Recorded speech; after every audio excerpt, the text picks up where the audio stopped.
Oi, gente. Eu sou Renata Pimentel, sou professora aqui na Universidade Federal Rural de Pernambuco, campus aqui de Dois Irmãos. Sou professora de literatura na licenciatura em letras e no departamento de letras daqui. Sou poeta também, trabalho com teatro, com dança, então tenho uma relação hoje bastante intrínseca e bastante próxima com essa conversa que a gente vai ter aqui, com esse convidado super especial que a gente tem hoje. Obrigado pelo convite. Meu nome é Carlos Gomes. Eu tenho desenvolvido trabalhos em poesia, em crítica e também em música. E nesse ano eu lancei o meu primeiro disco, que se chama Canções Não. E do disco foi gerado também um livro de poesia de mesmo nome e um espetáculo. Então eu estou nesse ano justamente percorrendo discussões em torno da poesia, da canção, e ao mesmo tempo fazendo meu trabalho de crítica cultural, um projeto chamado Outros Críticos, que a gente acabou de lançar uma publicação nova, e acaba que essa poesia e crítica acabam meio que se batendo assim, né, nesse trabalho. É exatamente nesse local, nesse encontro, né, entre poesia e crítica que a gente se encontrou, né, Carlos? Sim. Pelo projeto Outros Críticos, que à época eu já, quando eu conheci, já acompanhava, né? Acho que é efetivamente, assim, eu já te falei isso, dos últimos 10 anos, né, contando o que vem sendo feito, acho que é o projeto mais interessante e mais consistente, né, de crítica, com um olhar mais amplo e, ao mesmo tempo, de fato, intersemiótico, né, multi-trans, né, disciplinar no olhar. Porque a pegada com a música e a poesia é uma pegada muito tua, mas a pegada também com as artes visuais, com a própria compreensão política desse lugar da crítica. E como você mesmo fala de si, da crítica cultural. A tua formação inicial, Carlos, fala um pouco dela. Tu é formado inicialmente na área de comunicação, né? Passou por letras, mas passou por comunicação também, não é isso? É mais ou menos. Eu comecei, na verdade, estudando música. Eu cheguei a fazer um pouco de conservatório, um pouquinho um curso de extensão na UFPE em música. E eu fiquei meio assim, estudando música e tentando ver o que eu conseguia nessa área, assim. Mas acabou que eu comecei a me interessar muito pela escrita, né? Tipo, a palavra foi tomando uma força tão grande que eu disse, não, eu vou querer me aprofundar nisso. E aí foi justamente no período em que apareceu o Enem, o ProUni, e aí eu vi que eu poderia ter um veio assim para poder estudar na universidade, que era uma coisa muito difícil para mim, assim, que vim de escola pública e que a gente tinha poucas chances assim de ir para outros lugares, né? Então aí eu fiz o ProUni e fui estudar letras. O meu primeiro curso foi de letras durante 4 anos. E aí no curso de letras, ao mesmo tempo que eu fui estudando, eu fui também desenvolvendo um trabalho na internet com jornalismo cultural, que foi quando nasceu Outros Críticos, que eu fiz junto com Fernanda Maia, que também estudava letras comigo, só que ela tinha um envolvimento da literatura, mas ligada ao livro-objeto, ao livro ilustrado, livro-imagem, as relações entre design e literatura. E eu estava mais ligado à poesia e à crítica. Então eu fiz o curso de letras, tanto que a minha monografia foi sobre poesia épica, de Marcos Acioli. E aí depois, como eu estava muito trabalhando muito com crítica e outros críticos estava crescendo muito, aí eu fui para comunicação, fazer o mestrado em comunicação. E agora fiz a volta, eu voltei para letras e estou fazendo doutorado em letras, mas estudando no Nuno Ramos, que é um Sim. artista que trabalha artes visuais, canção, literatura. Essa ideia de intersemiose continua presente assim no meu trabalho. E aí o encontro da gente se deu que em algum momento esse namoro meu com outros críticos fez com que eu também compusesse durante algum tempo a equipe, né? E aí fui colunista um tempo para outros críticos. E é esse espaço de uma liberdade seminal, radical, né? Que leva a um outro grau de rigor. É um pouco por aí que eu queria chamar para a gente ir afunilando, né? Que é o artista sempre foi, na verdade, ou deveria ser um artista completo. Todo artista, quando começa, e quando eu digo completo, não é num sentido taxonômico de ações, mas num sentido de compreender esse experimentador, compreendesse no risco, né? E isso me parece que tu fazes muito bem, assim. Desde o primeiro livro lá, eu queria recuperar um pouco o prêmio Pernambuco, ainda era prêmio Pernambuco de literatura, né? Hoje é o prêmio Armilo Borba Filho, que foi também um momento importante, eu acho, para ti, né? Um trabalho que você colocou no concurso e que já teve uma repercussão bastante interessante e que acho que dialoga muito com o teu trabalho de graduação, com essa ideia do épico, que passa ali. E essa ideia do épico da canção, da performance, que vai se fechando numa coerência, embora tenha essa liberdade de muitos afluentes, numa coerência muito grande de você encontrar Nuno Ramos agora, que é um sujeito que o mercado põe. Eu digo sempre isso, que o mercado é como um ciclope, parece que ele tem um único olho e ele quer colocar a gente num único lugar. E me interessam sobremaneira essas possibilidades, esses caminhos em que a gente foge das camisas de força, como eu faço. Quando eu vou me apresentar é sempre difícil. Sim. Aqui dentro, professora de literatura, mais poeta, mais bailarina, mais atriz, mais dramaturga, mais curadora em artes visuais, mais... Então, são tantas possibilidades e que, na verdade, para mim, está tudo junto, né? E aí, essa conversa toda é para chegar nesse lugar, assim, falar um pouco desse teu percurso que começa na épica. Então, a épica está associando a performance, desde o Paul Zumthor, que estuda lá, né, o medievalismo, a oralidade, está juntando a fala, que é ela própria também uma escanção, uma canção do verbo, uma ex-canção e uma canção não, ao mesmo tempo, né? O corpo do poeta na cena, o corpo do poeta dentro dessa estrutura e o corpo do poeta que pensa, né? Que pensa culturalmente. Aí eu queria que tu falasse um pouco desse percurso do primeiro livro, como foi esse processo todo, até chegar no Canções Não. Tá. No primeiro livro, eu comecei a pensar muito sobre a ideia de cantar e contar um poema. Essa união entre cantar, entre o verso, entre a melodia, entre a fala, e ao mesmo tempo entre o contar, entre uma narrativa, entre contar uma história. E aí, na verdade, começou com a necessidade de criar um poema assim. Eu comecei a escrever um poema longo, e o poema não conseguia acabar, e sempre faltava alguma coisa, e o poema já nasceu com oralidade, dito em voz alta. E aí eu pensei, não, será que tem alguém que também está fazendo poemas dessa característica, que tinha alguma coisa do épico, mas não era propriamente um épico. E aí eu vi que tinha uma série de escritores, vi Saulo Neiva, que pesquisava sobre isso. E então foi um caminho contrário. Primeiro eu comecei a criar um poema, para depois começar a estudar sobre o poema de característica épica. E aí fui fazer minha monografia nisso. Mas foi um movimento contrário, assim, primeiro da criação para depois da crítica. E assim foi com as outras coisas. Eu comecei a fazer canção, comecei a pegar a palavra impressa e querer tirá-la daquele lugar. E quando eu tiro a palavra impressa do papel e jogo para o meu corpo, para a minha voz, ele já ganha outra conotação, ele já se modifica. Então, acaba que, como você falou, o Êxodo, que é o primeiro livro, esse cantar, contar, ele está presente também nesse Canções Não. Só que no Canções Não, acaba que eu estou trabalhando de forma mais fragmentada, assim, e tentando dar um pouco mais de corpo para coisas que eu não consegui no Êxodo. O Êxodo eu nunca consegui fazer uma leitura pública do poema inteiro. É um livro inteiro, tem as 60 páginas, nunca consegui fazer. Eu acho que nem tinha capacidade na época, assim, porque você vai construindo aos poucos, né? Você vai... meio que o seu processo de criação, ele vai se juntando a outras pessoas, a outras leituras, e aí outros críticos é muito bom para mim, assim, que outros críticos é menos um trabalho da minha escrita, mas é mais um trabalho da minha escuta. É um trabalho onde eu escuto muito, e Fernanda também como design, a gente está toda hora convidando muita gente, porque a gente quer escutar essas pessoas, e muitas dessas pessoas acabam aparecendo, assim, nos trabalhos.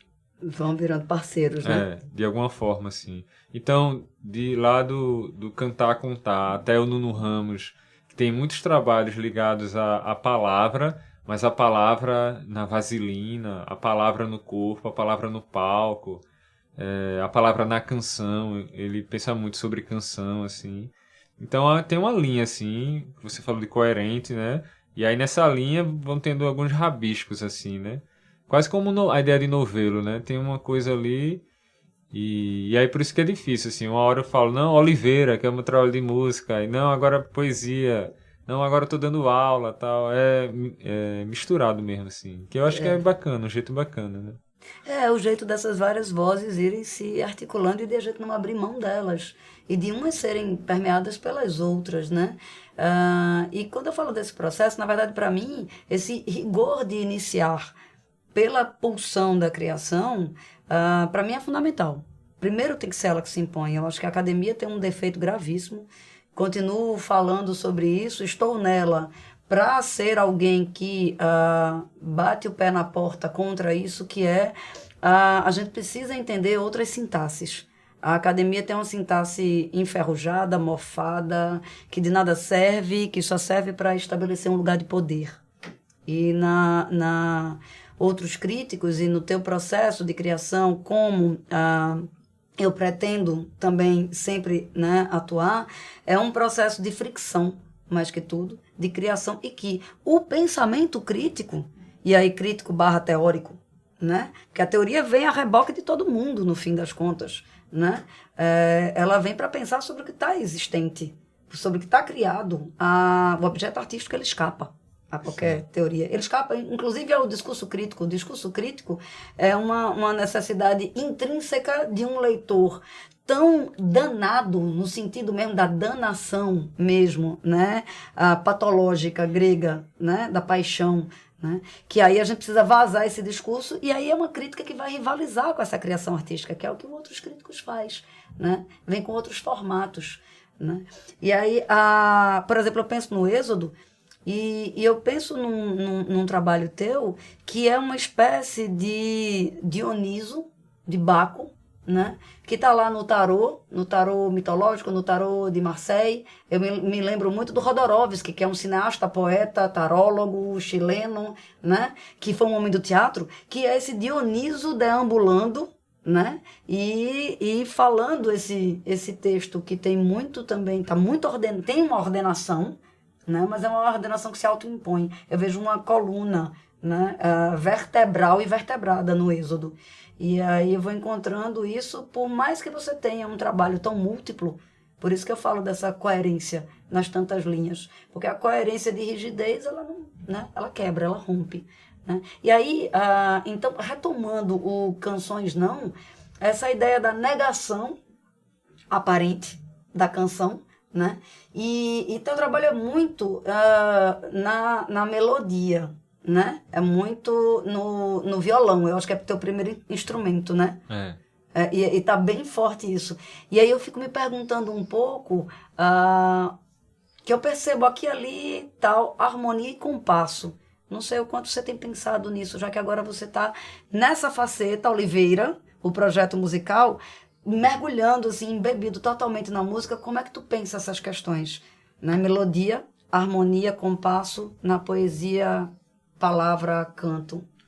Então, poucos meses antes de lançar o disco, eu estava tão danado nesse sentido que você falou, uma danação, assim, envolvido com o disco, com os poemas, que eu propus à revista Continente um ensaio sobre essa relação. E aí fui estudar Ricardo Aleixo, Chacal, lá do Rio. Sim. Tem um projeto chamado Subcena, onde há encontros entre músicos e poetas.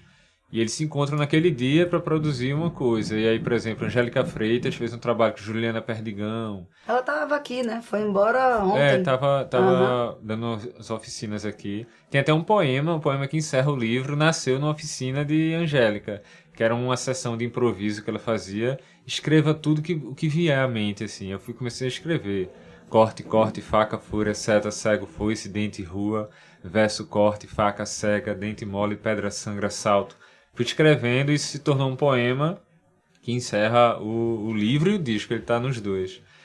E aí eu tava tão embebido disso, assim, nessa danação do disco, que propus um ensaio. Escrevi um ensaio justamente pesquisando sobre isso. Então, Ricardo Aleixo, o tipo de trabalho que ele faz com a poesia, fiquei muito impressionado, assim.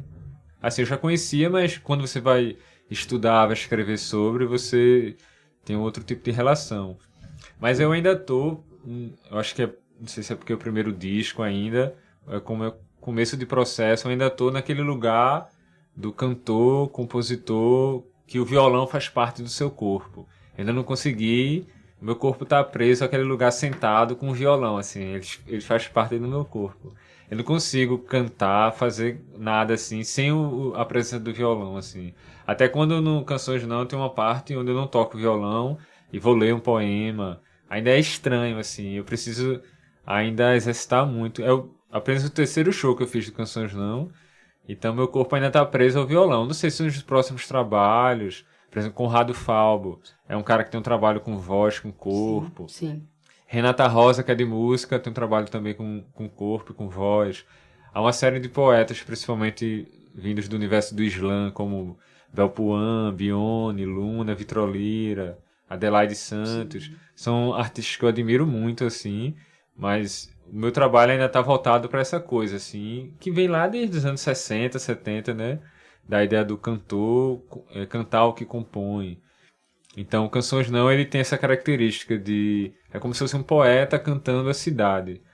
Só que, ao cantar essa cidade, mais uma vez, uma série de vozes quebram esse canto do poeta que deambula, né, que anda pela cidade. Porque tem uma coisa, é uma cidade desterrada que eu canto, assim. Que é um pouco diferente, por exemplo, do trabalho de Miró. Miró tem um trabalho de canto da cidade, que é o canto com o corpo inteiro, é o arte e vida, né? O meu já tem uma coisa diferente, tem uma série de crises dentro do livro, assim, quando você lê, você percebe, assim. Ele começa de um jeito, falando de desterramento, de coisas que eu observei, depois eu vejo que eu não posso falar sobre o outro sem falar sobre mim. E aí, ao mesmo tempo, eu tô falando poemas e cantando esses poemas. Então, no disco você vai ver muitas coisas que são faladas, cruas, ásperas assim, e outras coisas que a melodia entra e aí leva para outro lugar. Então a ideia do canção não é essa ideia, entre a palavra falada e a palavra cantada, assim, meio que uma dança assim entre os dois, assim. Então o que é poesia, o que é canção? E talvez canção não seja um entrelugar entre esses dois momentos da cultura brasileira, né? Que a canção brasileira é uma coisa gigante e muito forte, e a poesia também. E aí eu fico vendo que, na verdade, a gente está discutindo uma perenidade, né, do processo de construção do poético. Poético lato sensu, poético que está em tudo que se faz. A poética de um artista visual, um Leonilson que fazia landscapes, né, em pequenos ou telas ou tecidos em que ali era um pequeno bordado, nas beiras, era uma palavra ou outra. Aí eu fico pensando, por exemplo, em figuras como o argentino Jorge de la Vega, não sei se você conhece, mas que tem essa poesia com a música que eu acho bem interessante também. Esse olhar poético e o olhar para o hoje, para a cidade, a gente vê que é o que percorre o tempo inteiro, né? O primeiro poeta é esse poeta lírico, ou seja, que você está agarrado no violão, ele está agarrado na lira, Sim. não é? É esse sujeito mambembe que vai percorrendo canto a canto, que é também o homem do teatro, essa tribo nômade, cujo único lugar é esse lugar de trânsito, né? O lugar é o próprio corpo, é o corpo com a própria voz, a voz encarnada, né? E o corpo vocalizado, né? Fico lembrando também muito de um amigo que é músico, compositor e poeta de Santo André, mas radicado em São Paulo há muito tempo, que é o Kleber Albuquerque, eu não sei se você conhece também, mas é alguém que eu acho que é interessante também que você aproxime. E o Rubi, Rubi, sim. tu já conheceu, né? Rubi que tem essa coisa do corpo já solto. O Rubi precisou se ligar ao violão depois, na verdade, eu acho, o processo de Rubi, porque ele vem do lugar do teatro.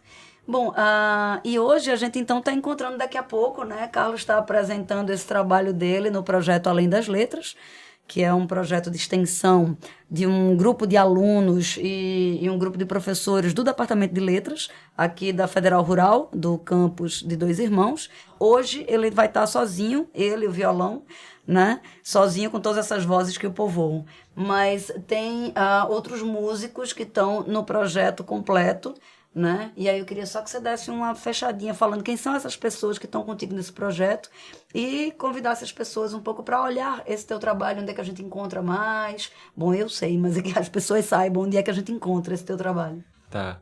O disco Canções Não, ele foi produzido por Hugo Lins, que é um músico daqui de Pernambuco que toca viola dinâmica, que é aquelas violas de repentista, só que com uma série de efeitos, e aí ele meio que transforma o som Tem da viola.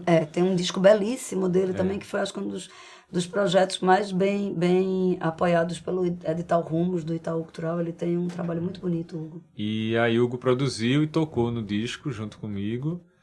E tem Roger Vitor, que é um baixista, tocou um baixo acústico no disco. E a gente teve 3 poetas participando. Natália Queiroz, Felipe Vonen, que é um poeta de Goiânia, e Jomar Muniz de Brito, que o livro é dedicado a Jomar.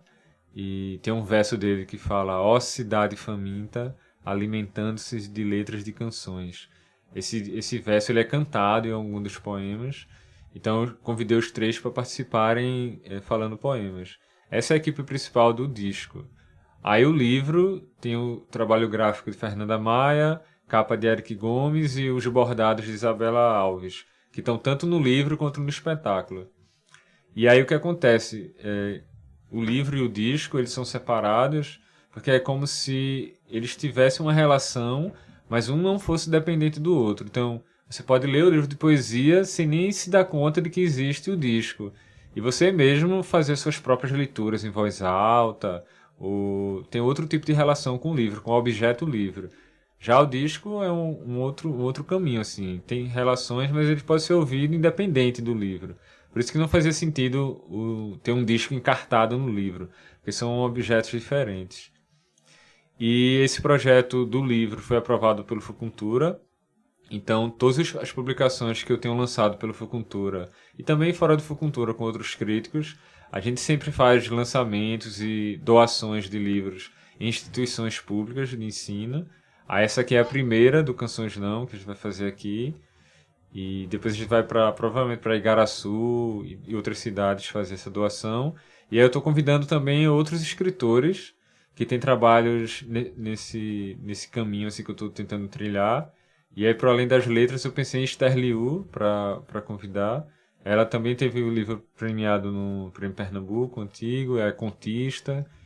Tem começado a fazer um trabalho de música também, em parceria. E é isso. Obrigado pelo convite.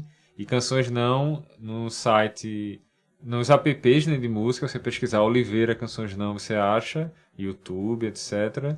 E eu fiz um site novo para juntar meus trabalhos, né, que é o carlosgomes.arte.br. Aí lá você encontra tanto meus trabalhos de poesia, de crítica, de música, e o outroscríticos.com, ele acabou de lançar uma publicação e daqui a pouco vai lançar uma segunda e a gente continua em atividade. São 11 anos de Outros Críticos, né? E a gente está com uma revista nova, acabou de lançar, e no próximo ano também vamos lançar novas.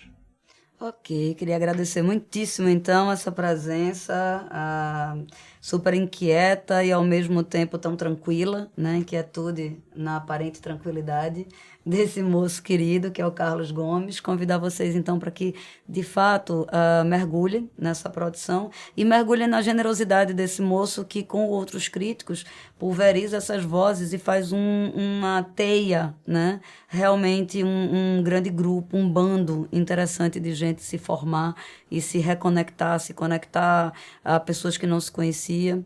E queria agradecer muito esse espaço aqui da rádio, né, da agroecologia, que tem sido super importante aqui para a universidade, que tem aberto novos espaços para a gente quebrar essas fronteiras engessadas da instituição.